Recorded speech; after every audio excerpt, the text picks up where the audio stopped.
Bom dia, galera alvinegra. Aqui é o Caveira mais uma vez, trazendo mais um vídeo para vocês numa semana, na verdade num mês, né, complicado aí para o Botafogo, né? E hoje eu queria falar um pouquinho para vocês aí sobre a questão de técnico, né, treinador, né? Eu confesso para vocês que eu no início do ano eu não fui assim um crítico da contratação do Marcelo Chamusca, né? Naquele momento não me pareceu realmente uma má escolha. Eu sempre digo para os meus amigos botafoguenses que a gente tem que levar em conta o momento que o Botafogo vive, né? Independente de gestão passada, quem foi pior, quem foi melhor, o fato é que o clube está numa situação financeira complicadíssima, né? Então não adiantava a gente esperar assim a contratação de um grande técnico, que isso não iria acontecer. Então, os nomes assim que foram ventilados na época, no início do ano, me pareceram coerentes, né? Que era o Marcelo Chamusca que veio e o Marcelo Cabo que foi parar no Vasco, porque seriam opções de técnicos baratos e com alguma experiência em trabalhar com equipes que precisavam subir de volta para a primeira divisão, além de saber trabalhar com elencos não tão qualificados assim, entendeu? Então, a escolha do Chamusca naquele momento me pareceu boa. Sendo que ao longo do campeonato carioca, ele teve assim mais ou menos dois momentos, né? O Chamusca, se a gente perceber, ele começa o trabalho dele tentando montar um time bem atrás ali, recuado, para sair na boa, no contra-ataque. E no início do ano parecia que vinha dando certo, né? Era o Ronald ali pelo canto, tudo mais. Só que a minha visão, tá? Depois da derrota para o Flamengo, perder um clássico é sempre ruim. Ainda mais que o Flamengo nem estava com o time completo ali dele, né? Então, a partir dali, eu percebi que meio que surgiu uma pressão sobre ele, né? O Chamusca começou a se sentir pressionado. Afinal, era o primeiro trabalho dele em time grande. E ali o time já começa a dar uma desandada, né? Você vê que o Botafogo tem jogos assim complicados contra Nova Iguaçu, Madureira, Portuguesa, entendeu? E ali eu já comecei a questionar um pouco, né? Será que esse é um técnico que vai conseguir segurar a pressão de uma Série B, né? Então talvez ali, naquele momento no Carioca, com aquela dificuldade enorme assim para vencer times pequenos e com aquelas péssimas entrevistas dele, né? Falando, por exemplo, eu lembro dele após o jogo contra o Nova Iguaçu dizer: ah, foi um jogo difícil porque o Nova Iguaçu ficou atrás. E eu pensava, ele acha que na Série B vai ser como? Vai todo mundo dar espaço? Entendeu? Então, talvez ali já fosse o momento de chegar para ele e falar: olha, infelizmente, obrigado, mas você não é o técnico e a gente precisa. Só que não, mantiveram. E aí nos jogos finais contra o Vasco da Taça Rio, né, aquele torneio de consolação, ali, particularmente, eu até consegui ver alguma evolução do time. O primeiro jogo foi igual, né? Perdemos, mas poderia ter sido um empate caso a arbitragem tivesse marcado um pênalti absurdo que não foi dado, né? Ainda por cima, demos o gol pro Vasco, uma falha individual. E no segundo jogo, o Botafogo foi bem melhor do que o Vasco, né? Ganhou de 1-0, poderia ter feito mais, entendeu? Então ali eu comecei a pensar, pô, será que agora o Chamusca se reencontrou? Será que agora ele vai estar acertando o time? E aí nos primeiros jogos da Série B, a impressão que me dava honestamente era essa, né? De que eles estavam começando a retomar a mão. Porque o Botafogo empata com o Vila Nova fora de 1-1, mas estava melhor no jogo, né? A única bola do Vila Nova foi o gol. Vence o Grêmio depois por 3-0. E uma coisa que eu sempre dizia para os amigos era o seguinte: pessoal, bem ou mal, a defesa do Botafogo parece acertada.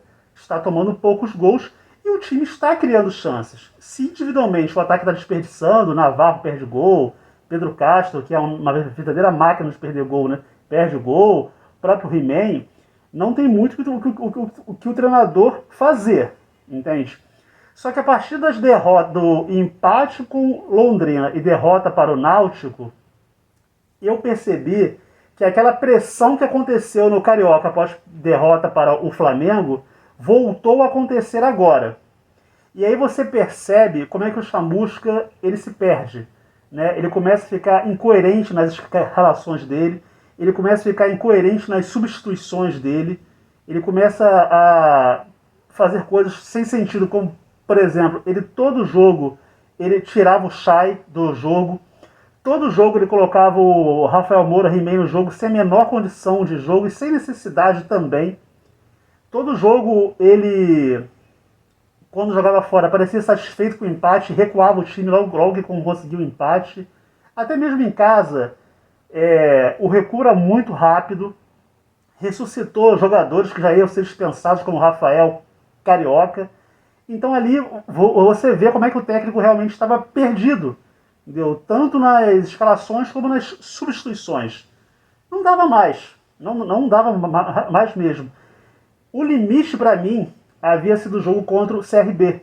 Aquela derrota ridícula, né? O Botafogo era dono do jogo e aí toma um gol logo no início do segundo tempo num contra-ataque, sendo que vencia o jogo. Isso é inadmissível, entendeu? E aí não dá para botar falha individual. Ali é o treinador, porque o time estava todo para frente, sem necessidade, entende? Sem contar que ali ele já havia feito uma besteira, né? O Botafogo ganhava o jogo de 1-0 e no intervalo ele saca Navarro pro Rafael Moura. Ou seja, o Botafogo ia começar a ter o contra-ataque e ele tira um jogador rápido para botar o jogador pesado fora de forma. Não tinha sentido algum. E depois vem a derrota com mais uma falha coletiva de escanteio. Mais uma vez isso é o treinador. Então era para ter sido mandado embora ali. Mas não sei porquê, não sei qual a explicação, resolveram manter para mais um jogo contra o Cruzeiro, com o anúncio de, se perder hoje ele vai sair. Meu Deus, se você fala isso, se perder hoje ele vai sair, significa que a sua confiança no treinador acabou. Você não confia mais nele. Então manda embora logo. O correto era o quê? Mandava ele embora depois da partida contra o CRB. Se conseguisse outro técnico até o jogo contra o Cruzeiro, ótimo.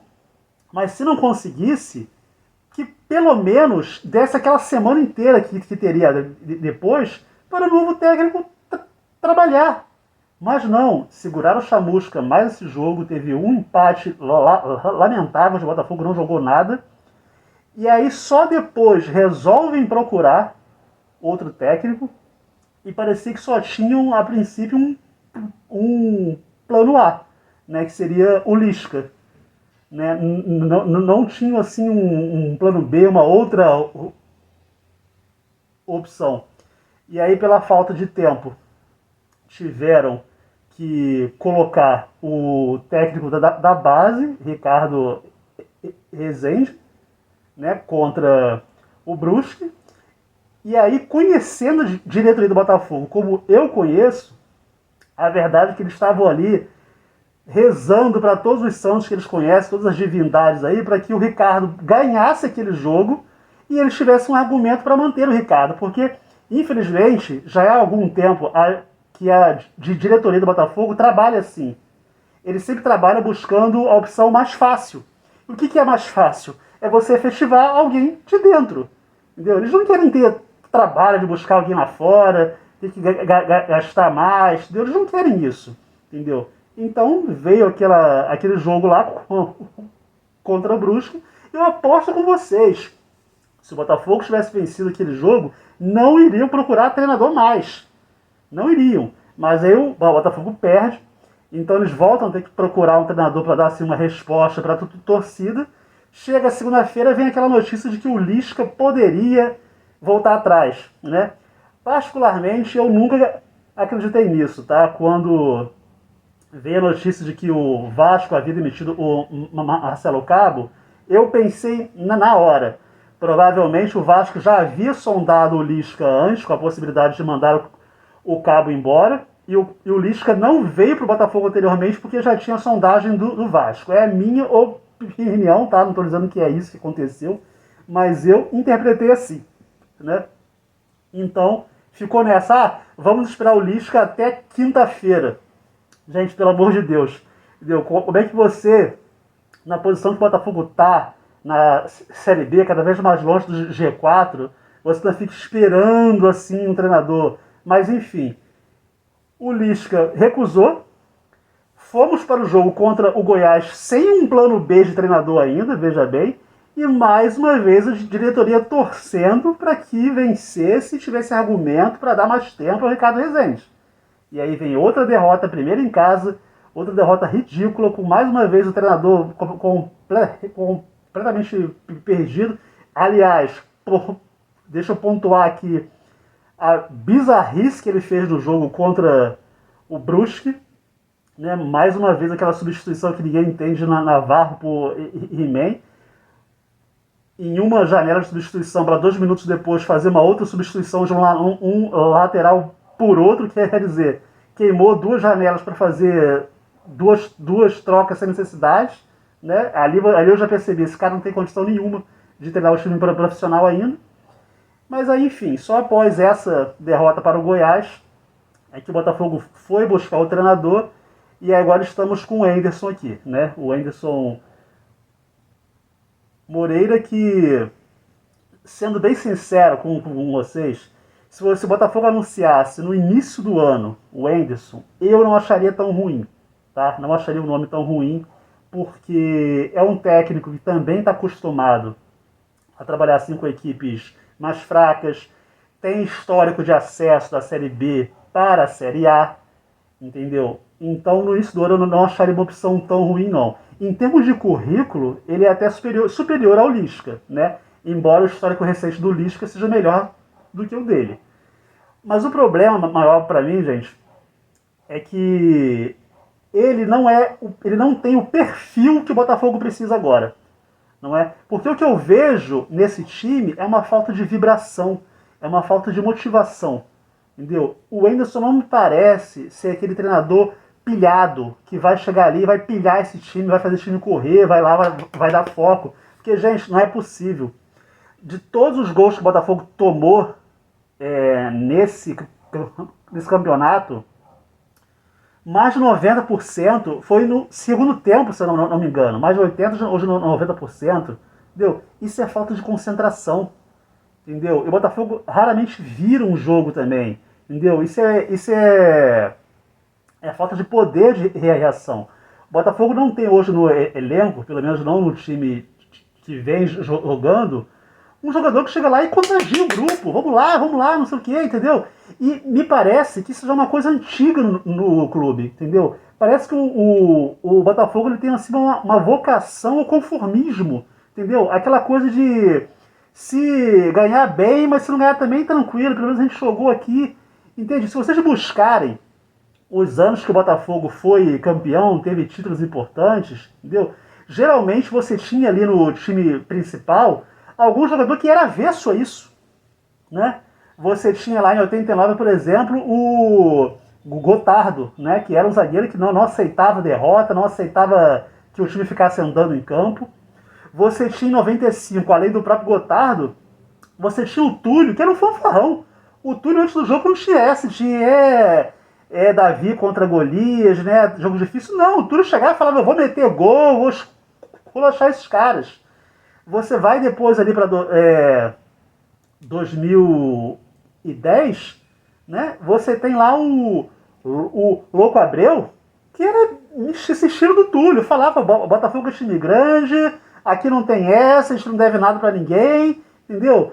Em 2013 você tinha o Sidorf, né, que bem ou mal ele dizia, se o campeonato tem taça, eu quero ganhar, entendeu? Então, nos principais títulos que o Botafogo teve, sempre tinha um jogador que era avesso a esse discurso derrotista. É isso que o Botafogo precisava agora, entendeu? Talvez o Lisca tivesse esse perfil sim, talvez o Luxemburgo tivesse esse perfil, porque era isso. Na verdade é isso que está faltando a esse grupo, entendeu? Você vê que eu estou vendo a história de 2020 praticamente se repetir, né? Em 2020 esse time caiu, acho que com umas 15 rodadas de antecedência, tamanha apatia. Entende? O Botafogo precisa de um nome agora que reme contra essa apatia. Entendeu? Que contagie o grupo, entendeu? Que faça esse grupo vibrar mais, correr mais, acreditar mais. Porque, como eu disse, até com o próprio Chamusca, chances de gol esse time até cria. Entende? Mas treinador nenhum vai fazer com que o Pedro Castro, por exemplo, não perca aquele gol contra o Náutico embaixo da trave. Entendeu? Isso aí é individual, não tem jeito. Mas o treinador pode pilhar o time e ficar ligado o jogo inteiro. Entendeu? Não é possível que o Botafogo não consiga segurar um resultado. Não tem conseguido manter 1-0 contra times ridículos. E vocês veem que em toda a Série B, praticamente, são poucos os times tipo Náutico assim, que tem feito vitórias de 3-0 ou mais. A maioria faz 1-0 ali e segura. E todo jogo que o Botafogo toma gol, fica atrás, o adversário se tranca todo atrás e não tem mais jogo. Agora, quando o Botafogo está lá na frente, continua o adversário conseguindo jogar aquela coisa e acaba tomando empate e a virada. Entende? Então, eu não acho que o Anderson tem esse perfil que a gente precisa, mas é o treinador que a gente tem agora e eu espero muito que ele mude essa mentalidade, mude essa apatia que infelizmente hoje contagia o time. Se isso não mudar, não tem jeito. A gente não sobe e a briga vai ser, na verdade, para não cair para a Série C, que aí sim seria o desastre, a morte completa do clube. É isso, pessoal. Vamos torcer pelo Anderson aí, que é o que a gente tem. Forte abraço e até mais.